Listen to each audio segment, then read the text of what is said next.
好，回到節目，我來關注的是最近剛結束中國大陸兩會啊，因為根據 BBC 的最新報道說，在大陸兩會召開的前夕，就是2月底這個時候呢，全國人大常委會一口氣罷免或終止了9名軍方代表的資格，其中呢包含了5名上將。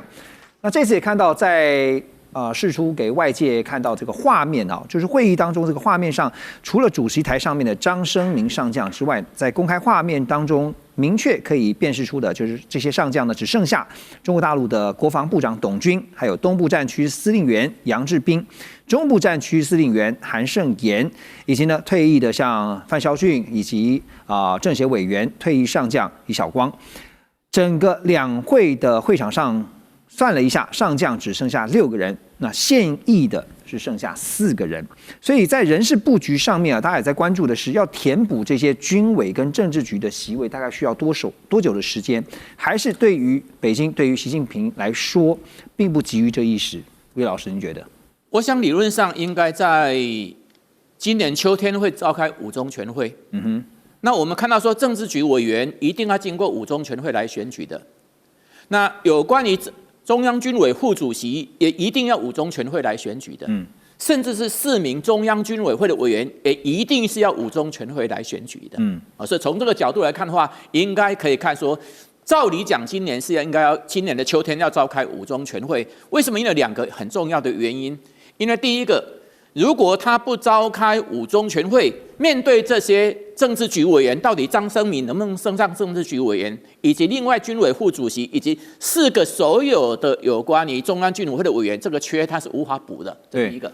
第二個，明年2027年來講的話，對中共來講有2個重大的歷史的意義。一個當然就是明年2027年來講的話，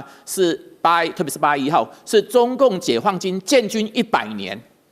那第二個，明年的秋天，中共也即將召開21大。那大家想想，如果建軍100年要強調國防軍事的現代化，那目前為止40個左右上將的編制，正常的在露臉活動只有4位上將，就是你剛剛說的主管軍紀的張生明、國防部部長董軍，以及中部戰區司令跟東部戰區司令這4個人。那這顯然不是一個常態，所以我認為說這一次兩會當中，他並沒有去處理人事的問題，是在預期之內。但是在今年秋天應該會召開5中全會，那5中全會有相當大一部分的重點會放在有關於包括什麼，包括解放軍這些，包括中央軍委的成員，以及軍委副主席，以及政治局委的問題。因為從目前為止，我們可以看到，從1927年8月1號，就是解放軍的他們認為說，共軍建軍那一年開始，1949年建政開始，很少看到，竟然中共中央政治局委員沒有一個解放軍代表的。現在張生明也不是。好，張生明現在不是政治局委員，也很少看到解放軍被整頓到這麼的徹底，因為他不僅整頓上將，一定會涉及到中將跟少將等等的問題，他要做全面性的清查嘛。所以從這個角度當中，我們大概就可以看到說，以前很多人喜歡說槍桿子出政權，但是經過這一波的整頓，我不認為說在中國共產黨裡面，如今來講槍桿子出政權是走入歷史，但是確實。黨是牢牢的指揮槍，不管是習近平再度連任，還是習近平推出新的人，軍人在中共的解放軍在有關於政治的高層當中的角色地位是在大幅度下降的。所以就是習近平的軍權還是牢牢的抓着，當然牢牢掌握，沒錯。不僅習近平的軍權牢牢掌握，就算後習近平時代，可能軍方也不太像容易以前的像開發中國家一樣，有所謂軍事政變跟奪權的可能。因為其實你注意看，從北京的角度來看幾個國家，我認為這些國家為什麼會失敗？這第一個經濟腐敗嘛，經濟衰敗；那第二個高層被滲透；第3個軍隊無法達到掌控嘛。這3個都是血淋淋教訓嘛。從這個角度來看的話，可能我們就不能再用傳統的什麼槍桿子出政權，再來看到現在目前為止中共的黨跟中共軍方的這樣一個運作關係的。對，不能夠很单純的說啊，槍桿子出政權的這個鐵律被打破了哈。但剛剛吳岳老師有提到一個時間點，今年的秋天5中全會，渴望就會有相關的人士這個方面的安排。好，27號這一天中共中央政治局也召開會議那是由總書記習近平主持審議中國共產黨地方委員會工作條例。在會議當中呢，他也強調說，地方黨委必須堅決維護黨中央的權威。紀律方面呢，又提到了要扛起管黨治黨的政治責任，堅定不移推進全面從嚴治黨。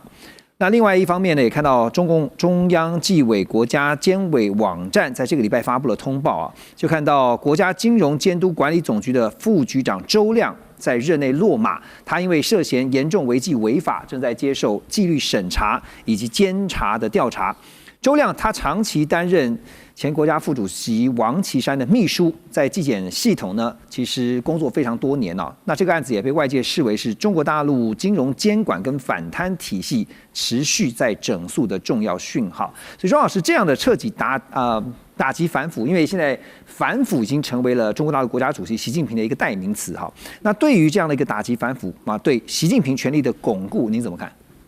如同這個我們主持人仁貴講的哦，現在打反貪腐哈，已經從軍隊到地方政府到金融體系，現在連高等教育都有了。去年北京大學一位年輕的副校長才被拉下馬而已，好，表示說這個貪腐已經到各層面了。當然，這表示這個體制有自我更新的這個功能了哈。但是我們要特別強調，中共不管是對內或對外宣傳，從來沒有政敵這兩個字啊。那大家覺得很奇怪嘛？不是打貪腐拔掉了這個周永康這種中央政經系統的這個政敵嗎？還有薄熙來這種地方派系的要角嗎？甚至還有這個軍方的國防部長李尚福、魏鳳和等人，怎麼會沒有政敵？因為按照中共的敘事，他會把他們定位成人民的敵人。那所謂的中紀委，我們提到中紀委，中央紀律檢查委員會扮演的是呢啄木鳥的角色，要把這蛀虫一隻抓出來，不然會亡國滅黨。所以他們一直有一些口號來推崇這個反貪腐行為，比如說黨的自我革命，或所謂的全面從嚴治黨。不過我們反過來看了哈，儘管中紀委可以扮演白血球的角色，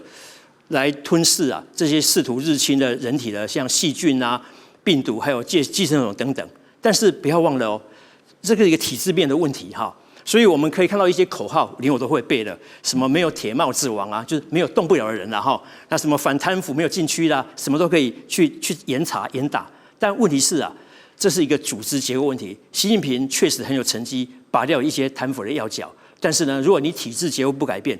後面還是有人會慢慢延伸。此外呢，習大大的這個反貪腐成績雖然很卓著，也被質疑雙標。好比說我們台灣民進黨被批評雙標一樣哈。什麼雙標呢？他們覺得好像黨中央看重的忠誠度比廉潔度更重要。如果他對我忠誠，好像不太廉潔沒關係；如果對我不忠誠，那不廉潔一定有關係。我想這個問題必須中共自己來回答，我們無法替他回答，是不是這樣子？權力結構其實在這個就是說權力鬥爭這件事情，在台灣最近好像也是出現了蠻頻繁的哈。因為我們先來看一個場面啊，就是在台灣美國商會 AmCham Taiwan 他們在26號的晚上舉辦了2026年的謝年飯。那美國在台協會 AIT 台北辦事處的處長古立原呢，就在出席的時候，他表示說，美方持續支持台灣獲取關鍵防衛能力所付出的努力，那包括了着重在取得具有成本效益的不對稱戰力，比如說像無人機反艦飛彈還有具備韌性的通訊跟戰場感知能力，以及呢整合式防空系飛彈防禦系統等等，希望符合台灣軍事需求的一些武器。那最近談到美國，其實台北政壇發生了不少事情，這個我要特別來問一下 Russ 哈，因為不管是最近這個馬辦發生的人事大地震，還有呢也說什麼是要打擊這個鄭麗文的親中路線哈，你覺得背後有美國的影子嗎？我常常說美國從來沒有干涉台灣的內政。你不相信吧？我不相信。美國的立场其實是很清楚，已經是很多年，不管是2016年總統大選，2020年、2024年，甚至下一次總統大選，美國是很明顯，而且不管是共和黨執政、民主黨執政，那目前美國的政策立場非常清楚，希望民進黨繼續執政。對。所以現在在這個美國商會的謝年飯，古立原公開說要通過